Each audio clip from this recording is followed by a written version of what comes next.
Guys, I'm trying to be very quiet because people in my house are still asleep.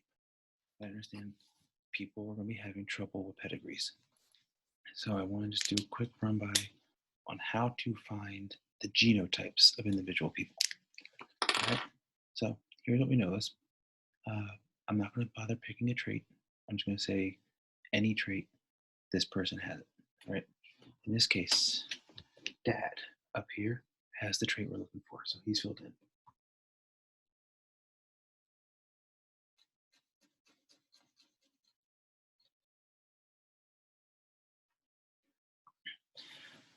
Dad has it, he's filled in. Mom does not have it. So here's what we know. Dad had, I'm use T for trait.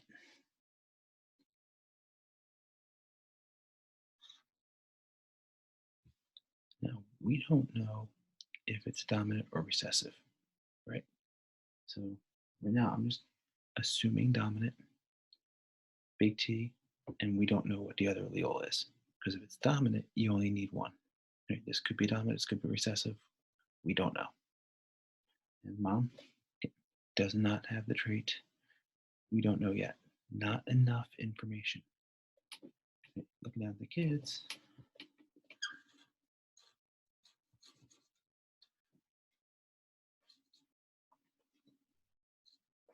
this kid has the trait and this kid has the trait. This kid does not have the trait. Remember, they get one allele from mom, one allele from dad. So it's going to be one allele, one allele, one allele, one allele, one allele, one allele. Okay. So dad passed on this trait to this kid and to this kid. And this one, we don't know yet. Again, not enough information. We don't know if this is dominant or recessive yet. I'm just using capital T as a space filler for now. Then the person grows up, gets married. Guy does not have the trait. And then they have two daughters. And has the trait. Does not have the trait. This person gets married, has a daughter and a son. And this daughter has the trait. Oh, we learned something. Check it out. Dad did not give it to the son, but still passed it on to the granddaughter. That means it skipped a generation. This is not a dominant trait. Dominant traits do not skip. So we now know this is a recessive trait. Only recessives can skip. So if it skips, this is recessive. And if it's recessive, the only way to show a recessive is to have two recessives. We now know the genotype of anyone who's filled in. Two recessive alleles.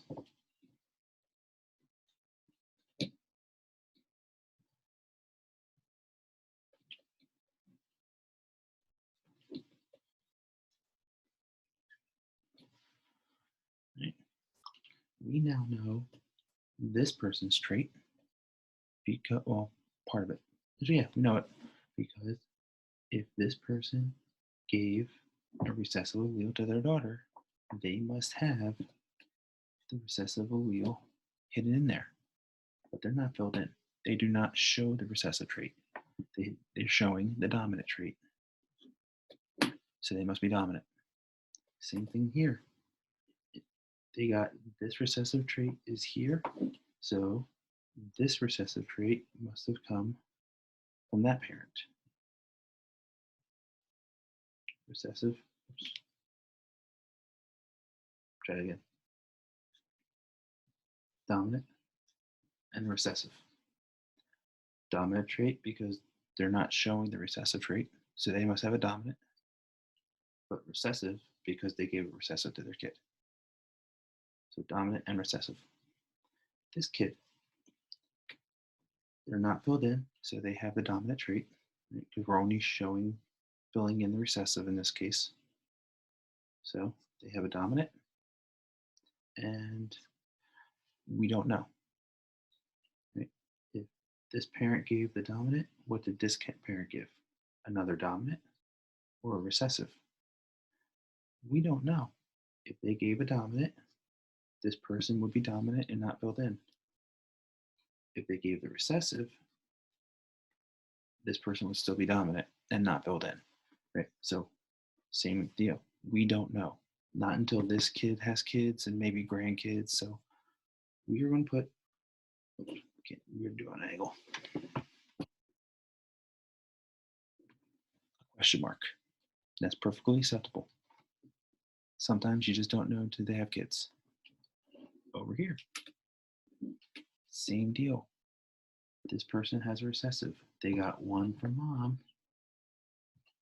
Make that better. Yeah, one from mom. The other recessive must have come from dad.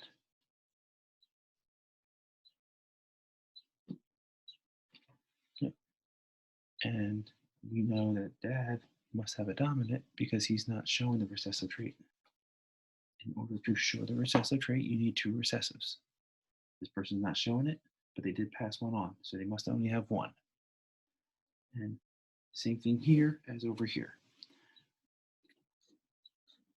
We know that mom has two recessives, so it must have only been able to pass a recessive on to the kid. Oh, so that's actually not the same thing here. This is different.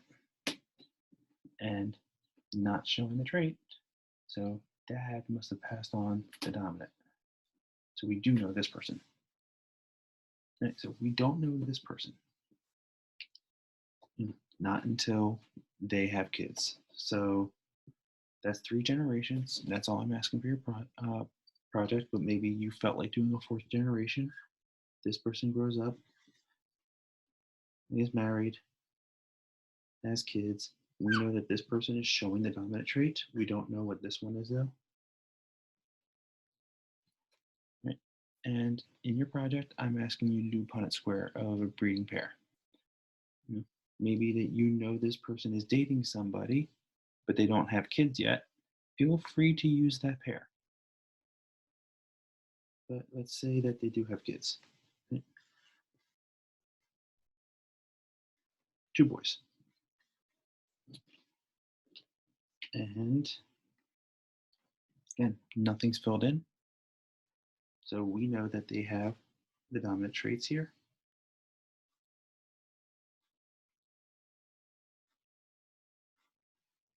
Question mark.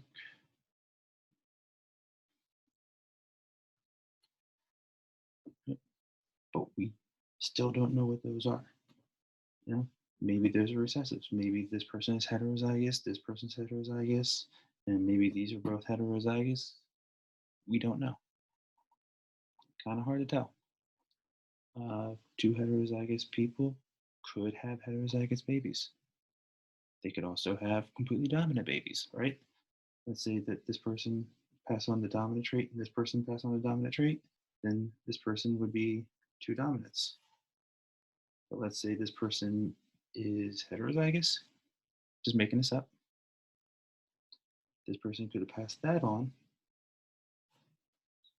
and still get the same box. So again, we still don't know in this case. All right. That's how you find out the genotypes. Just one more example. Let's say that this person here did show the trait. Now we know something. It changed.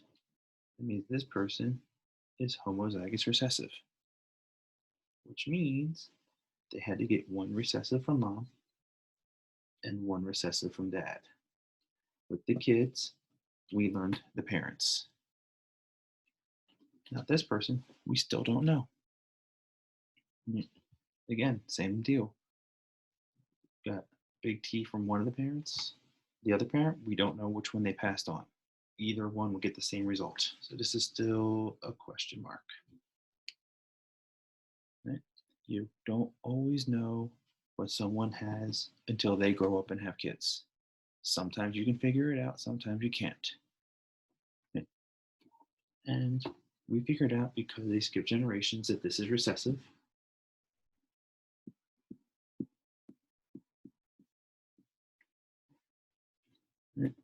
And if it were dominant, we would not have skipping generations. So that is it for how to figure that out. Side note, just off the top of my head, if they do not skip generations, right over here on this side, did not skip generations, it's recessive, but we don't have any skipping, right? Let's ignore this whole side here. Then we don't actually know. Not skipping generations does not mean dominant, right? It means we don't know. The only definite we can get is if it does skip a generation, then we definitely know it's recessive. If we don't see any skipping generations, then we do not know. Right? There is no definite dominance. If you do 4, 5, 6 generations, 7 generations, and never skip a generation, you can guess confidently that it might be dominant. But we still do not know. All right? So recessive is the only thing we do, definitely. And I would suggest trying to find a recessive trait for your project. Not necessary though. If you want to do one of the dominant ones, try to find a dominant trait. Be my guest on that. I just think recessive is easier.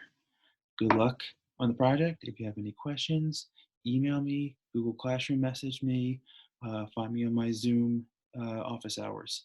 Monday, Wednesday, Friday, 9:30 to 12:30. All right. Good luck.